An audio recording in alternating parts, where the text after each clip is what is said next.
Yep. So I'm going to mute everybody. Now, Haraprasad, you can unmute. You can unmute yourself, Haraprasad. Haraprasad. Yeah, you say avidya is anadi.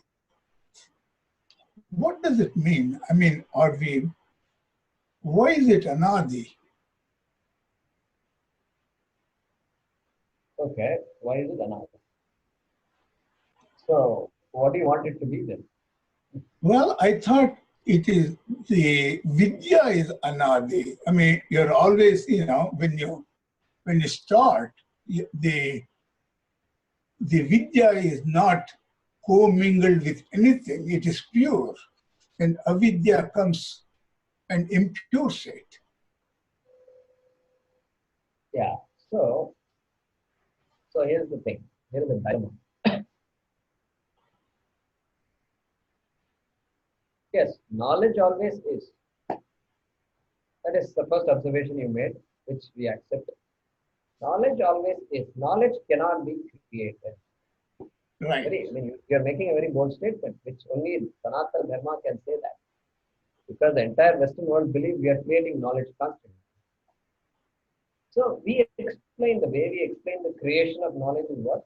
Hey, this this this smartphone that we are all using for the last 5 years, 10 years, did not exist 25 years ago, 20 years ago, even 15 years ago, it did not exist.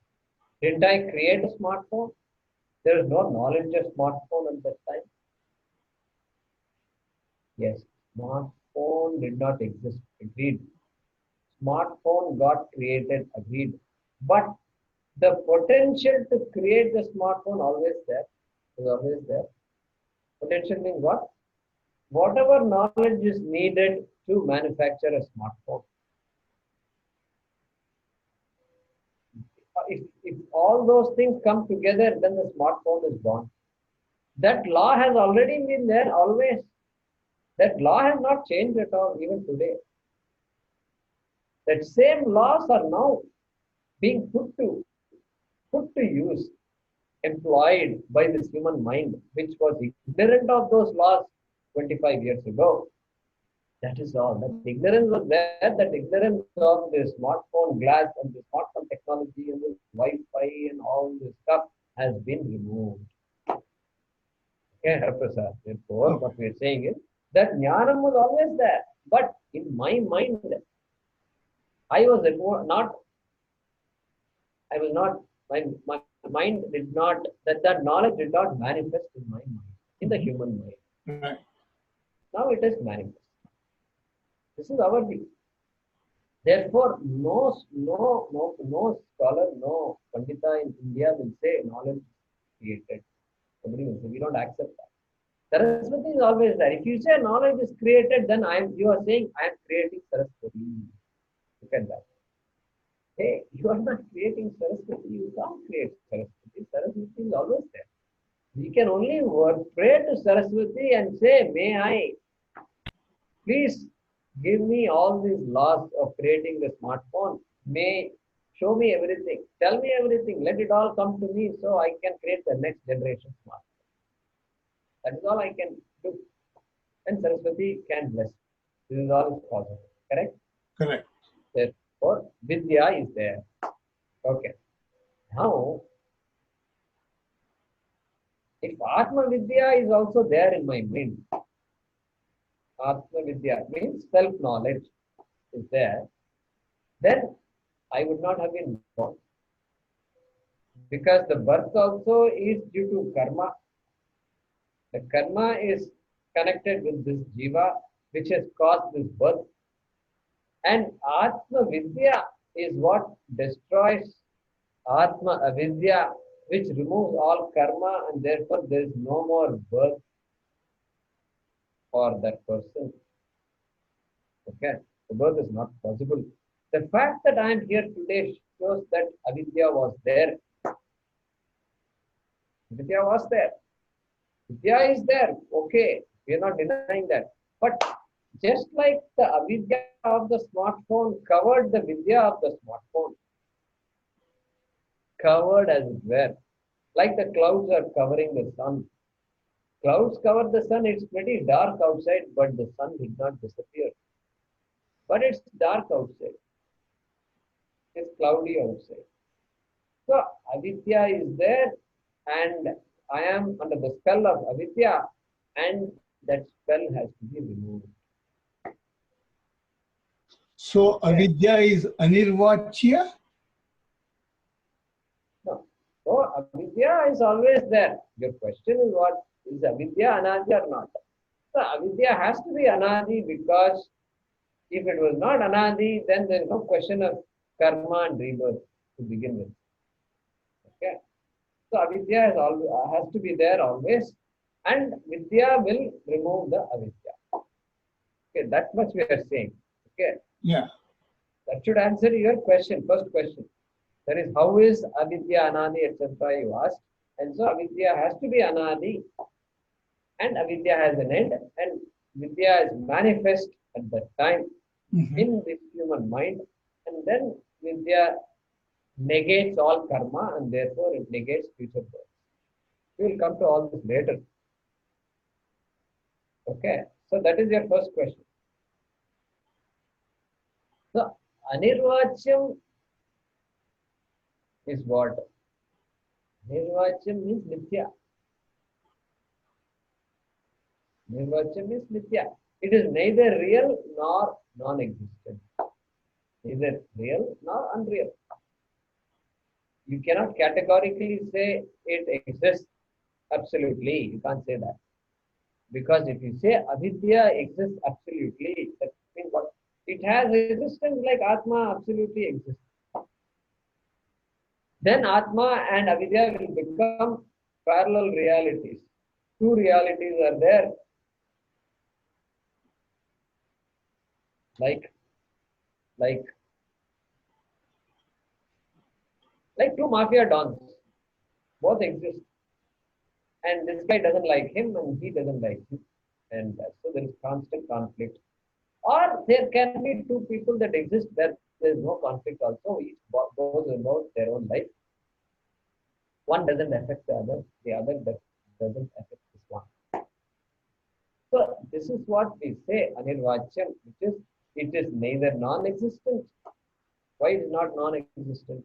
Because the jiva is there, samsara is there, I can see it, and ajnanam is there, and but then you can you say it exists always? It absolutely exists. You can't say, because avidya nashaha, avidya will go when vidya arises. Vidya removes avidya. So therefore we say avidya is anirvachyam.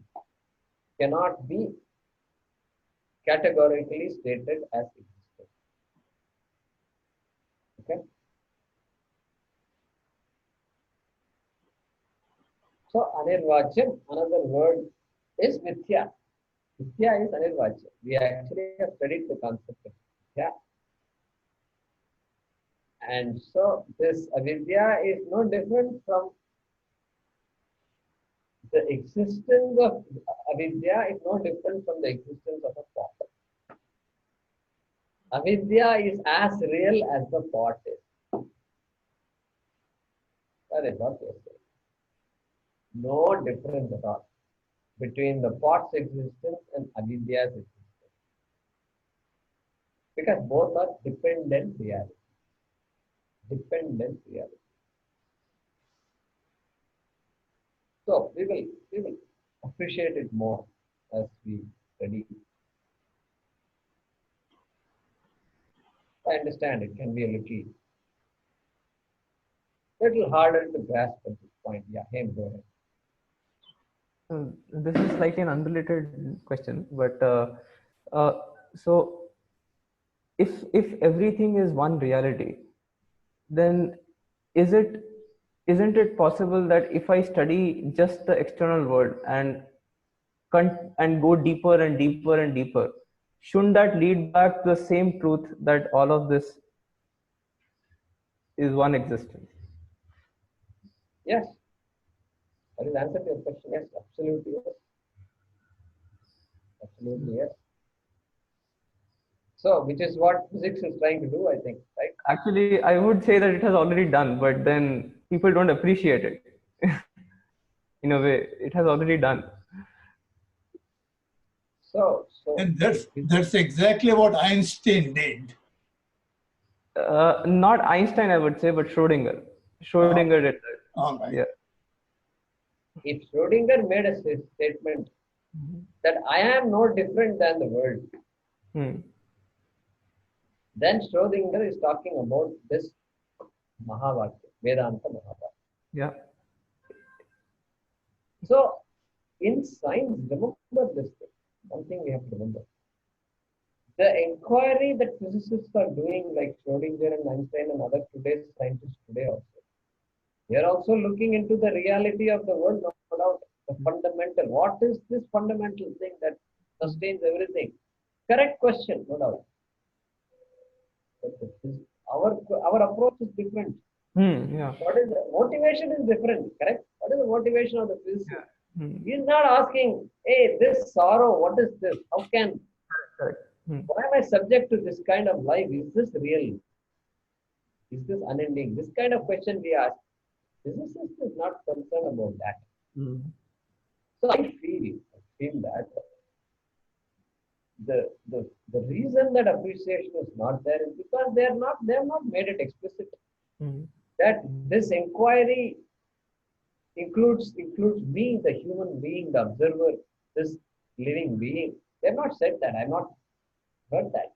It has become more common now, because in quantum mechanics there is this observer problem, right? So it has started manifesting, and people are now discovering contradictions because there are two observers observing the same system, and it doesn't remain consistent anymore. So, Correct. So what you just said is, if I can understand that, because when two observers observe the same thing, the observations are different. That's what you're saying, correct? yeah, exactly. And correct. That shows you can't. Then which one will you rely on? Exactly. Yeah. And how long does this go? How long will this keep on going? So that is why it is so important to bring the observer in. And so our approach, therefore, there are 2-3 observations we can make from this discussion. One is, yes, the inquiry into the world has to give us more insights about ourselves also. One. The inquiry into the world is not opposed to the inquiry of the self. Yeah. Number 3, therefore, Sanatana Dharma is never afraid of science. Yeah. Correct? Yeah. So unlike some other religions which said, wait a minute, how can you say the sun is the center of the solar system? The earth is the center. God created me in this earth. I am the center. This kind of conflicts we don't have at all. It doesn't matter whether you revolve around me or I revolve around you. It doesn't matter at all. So all these implications come from this inquiry. And so if science can say, see, but unfortunately, what is the definition of the word science? That which can be corroborated by making measurements and which can be made consistent, which can be proved, is the subject of science. Okay, just a high level definition of science, correct? So the minute you say observations, then what? I am separating myself from the observer. Yeah, correct. Ho gaya. Right there, Satyanash ho gaya. I mean, Satyanash in the sense, science is great. We love science. But I am separate from everything I study. Yeah. Therefore, we have some kind of a dichotomy there, which I think, which is okay. We are happy to accept that. But scientists must accept that and say, no, I have to look into myself. And I can't use a particle accelerator to look at myself. Yeah. Correct? That's true. That is there. But actually, even if you look at quantum physics and really what it is saying, when I studied it, it led me to Vedanta. Actually, I went into this purely because physics was telling me that this is true. And it comes something like this. So one of the fundamental principles of quantum physics is that if you have two particles in one box, that is, if you are analyzing two particles, you cannot treat them as two.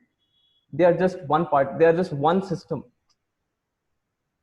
They are not interdependent. So they are entangled. That's what entanglement, all this word comes, because they are, in a sense, they are just one system. But now, if I am made up of particles, if this entire world is made up of particles, then this entire thing is just one reality. So I am the reality looking at myself in that sense. So this is that thing which led me into Vedanta, because this was the exact same language being used, but then I had not factored into the idea of consciousness in this. This is just reality at the level of, you know, yeah. So this is where that comes in, like, because then now if I am the reality and I'm looking at myself, it's yeah. So how does consciousness play into this? It's a, yeah, that's where it ends, because that's what science cannot answer. Consciousness is something it cannot deal with right now. So yeah, correct, excellent. So that is where the dilemma is for the scientists, I suppose. And but then I have to ask them, what when you say the word consciousness, what do you mean by it? What do you mean by it? That is the question. Do you think that tell me more about what you think consciousness is? That's what we will ask scientists. Right. And so that is where I think that is the reason they have the difficulty, because they have excluded the self. Correct. Absolutely. Must be played, must be given to the self. Absolutely. And then use the knowledge of physics, quantum physics, of course. And so we would think that this quantum physics is the primary candidate for understanding Vedanta, for getting into Vedanta.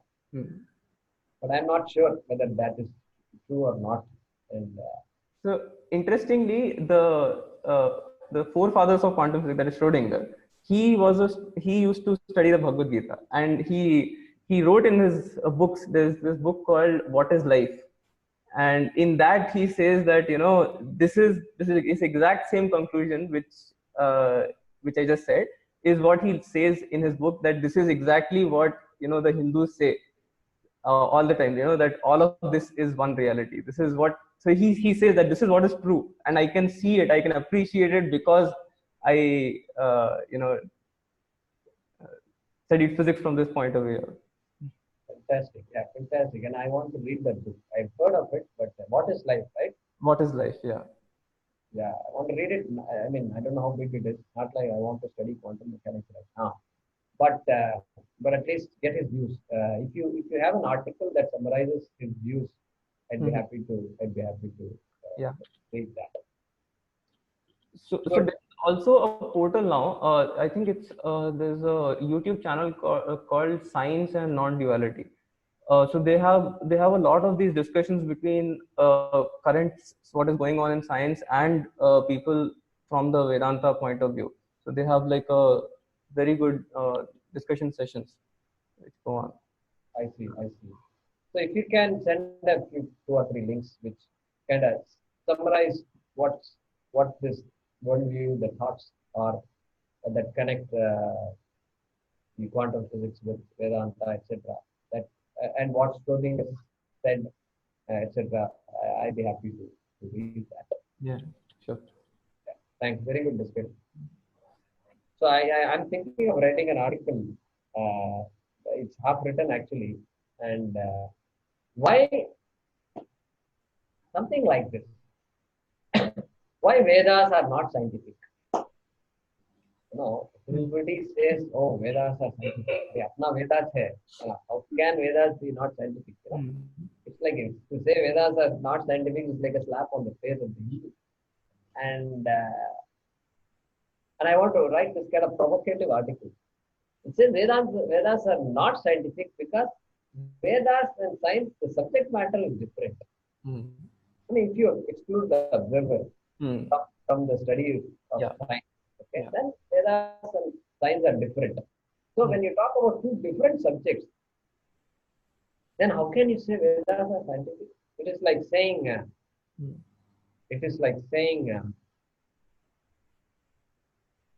physics is chemical, right? Physics is chemical means what? Hey, physics and chemistry are two different subjects. Two different subjects, you have two different teachers. What you study in chemistry, you don't study in physics. So how can you say if there are two different subjects, why do you look at one with the prism of the other? Correct? Yeah, correct. So that is the problem many people face. And I Mm. want to provide some clarity to that subject. And I think you're all getting that clarity. Mm. Why what we are talking about here is not a subject matter of science. Therefore, there's no question. So the word scientific, we must understand clearly, and we must understand Mm. that what is not scientific need not be unscientific. But Jaykumarji, we are saying that it is scientific only because we generally say that it's scientific in the sense that it's very rational. Like you can, just like science can prove things to be rational. Here, everything is it's not like everything can be experienced and rationalized. Isn't that why we say it is scientific? No, I mean, I think Hegel can give a better definition of the word science. Science means, yeah, rationality is there. But I'm saying rationality is not just is also part of science, but it's also part of non-science. That's all I'm saying. Yeah. Science is not everything. Very true. So if you look at the universe, we have to divide the universe into science and non-science also. But rationality is there in both. Yeah, that would depend on what the definition of science is. If you define science as an unbiased search for truth, then everything is included. Then I would include even Sanatana Dharma in science, because it really is. It is an unbiased search for the truth in that sense. Yeah, if they define it that way, and then we will see more people coming to Vedanta, more quantum physics coming to Vedanta. Yeah. Okay, Mohini, go ahead. I feel that the instruments we use to inquire in science and the instruments that we use to inquire in Vedanta are totally different. I mean, this is something that can be perceived. We go through things that we can only perceive, but Vedanta explores where your senses of perception don't go. That it is something beyond. We don't have instruments to perceive Vedanta through. And science only can explain how things work and what the system is like, but it doesn't say why the system was created initially in that way. It can answer only like how a system works, but you cannot say why the system was created like this. The inner cause has to be something that you have to find yourself, and the instruments are not there.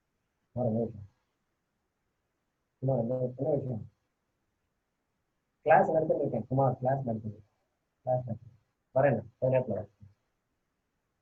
Yeah, so Mohini, have you finished the question, or do you? Yes. What I'm saying is a statement more than this question is like a food for thought is what I mentioned. Yeah, I don't have those instruments. I think you've made the point. It's a very important point, which is that the question will be asked to the scientist, hey, what are the tools you are using to come up with your observations, conclusions, theorems, whatnot, the laws, discovery of laws, etc. And that person has to list a bunch of tools, and perception, inference, etc. If that is playing a big role, then we will come and say, okay, Vedanta is still not there in your you think you will arrive at Vedanta, but really speaking, Vedanta is not there yet, because these means of knowledge is not going to help you recognize the self. So the good point, good observation. So that is why what Hem was saying is encouraging that these quantum physicists and physics is recognizing that that the self has to be included, the observer has to be included, etc. So, but if they include the observer in science, then the definition of science has to change, and along with it, all kinds of changes will come. Suddenly, it becomes so broad, and it will confuse a lot of scientists. Yeah, it's already confusing a lot of scientists. So, in fact, Correct. people invent theories to get away from this problem. Right. Okay. Yeah, so so my suggestion is this: rather than try and include Vedanta in science, let science be what it is. We are happy with science. We need science. Say, hey, science uses pramanam, these kinds of pramanam, and the other whole different area. The pramanam is Shabda Pramanam. Oh yeah. You use everything else, we will use Shabda Pramanam. Then it's a great collaboration between the two religious people. Vedantins are helped by physicists. Physicists can be helped by Vedanta. Yeah, Mohini. This happened to me initially too. I was trying to interpret when I started attending Vedanta classes. I tried to interpret everything into medicine, and then it becomes limited because you cannot explain everything, either Vedanta completely or medicine completely. When you try to mix both, I think when I decided that Vedanta has to be studied the way it has to be studied, and the things that are used there, like you say, Shabda Pramana is the thing that is used, and to really know that this we have to do. I mean, this I'm doing it, but the way I study this is different than the way I would approach Vedanta. When I separated that in my mind, that is when I felt there is some peace. Otherwise, I was not being able to explain everything. Initially, it did make a lot of confusion because science approach is different and Vedanta's approach is different. Correct.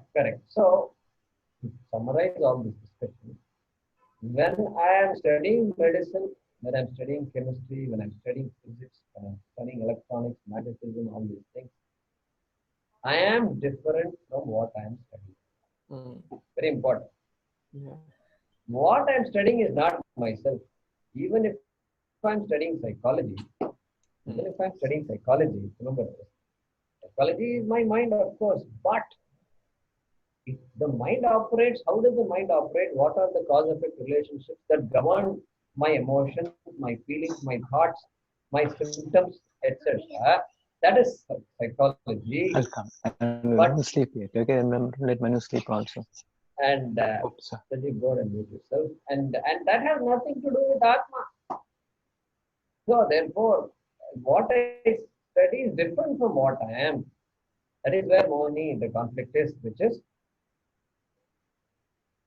since I am not included in the inquiry, in scientific inquiry, quote unquote, you need to come out of that in order to look at oneself. And in any case, the question can also be asked: scientific inquiry, is it? They say science has advanced, so human suffering should have reduced. Science is also helping humanity reduce its suffering. If somebody says, okay, there is some truth to it, correct. So perhaps we are wasting less food, perhaps we are able to grow crops better, perhaps we have developed all the systems to transport the food to the people who need the food. Because food is what comes to my mind when I say suffering, because we have to deal with some basics here. Forget about sending rockets to moon and all that. So perhaps that way science has reduced the suffering. But the fundamental suffering, can science ever reduce? Here's the question. Eliminate. We're talking about elimination, not just reduction. So very, very good questions to ask and discuss. And I'm glad you brought it up. But yeah, so that is what that dichotomy has to be, will become clearer and clearer as we study Vedanta. Yeah, and I think in the future also, science will kind of converge into Vedanta because, they are just getting there. It's just, it's going to happen. Hey, I know what your heart wants. I know what you're reaching for. I can hear that. You all can hear that. But yeah, keep us posted on where science is going. I don't follow all the latest technologies and progress in science. But if you find anything interesting, do let us know. Yeah, sure. Yeah. Okay, excellent. So we will pause. We'll stop now. Okay. Great discussion. Thanks. Yeah, very interesting discussions. Dhanyawad. Namaste.